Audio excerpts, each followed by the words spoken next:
Senator Lisa Murkowski, Republican of Alaska, acknowledged the ways in which her opposition to former President Trump during his tenure in office could impact the 2022 Alaska midterms. During an interview that aired Friday with Alaska Landmine Radio, Murkowski, a Republican moderate, said that former President Trump has threatened to do a lot to his detractors, even those in his own party.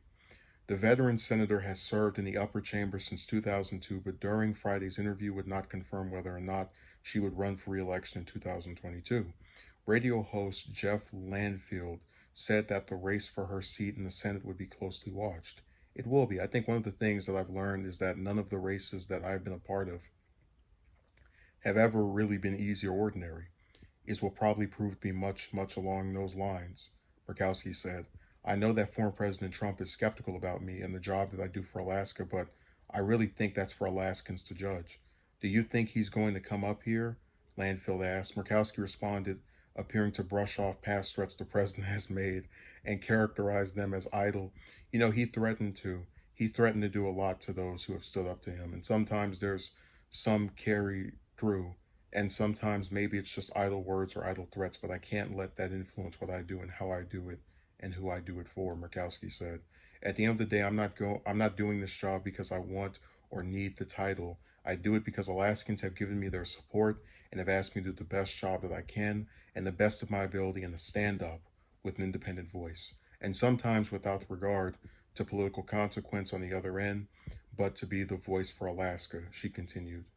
So the article then mentions that she was one of the 7 Republicans that voted against Trump in his second impeachment. But she has a lot of other votes that are anti him as well.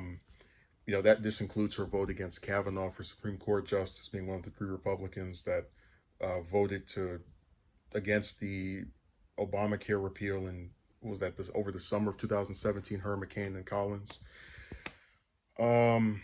She has a lot of different votes if we just sat here and went through that are, I guess, antagonistic to Trump. And that's one of the reasons it saddens me that she doesn't get more support from liberal people, who apparently care when politicians actually do something courageous. But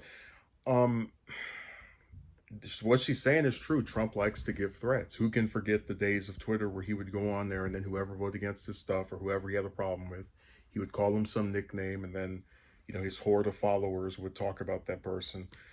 And, I'm kind of treating her race similarly to how I treated Collins' race, where I don't want to say, oh, yeah, they're definitely going to win, because I've had my disappointments in the past. But I do think Murkowski has proven herself to be someone that actually can come back from the brink of defeat.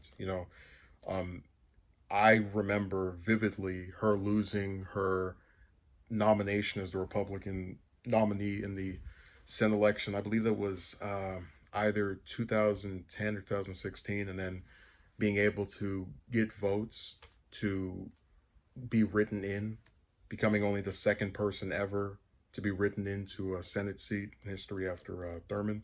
So, she's someone who I do believe is more of a threat to like national pressure than people give her credit for.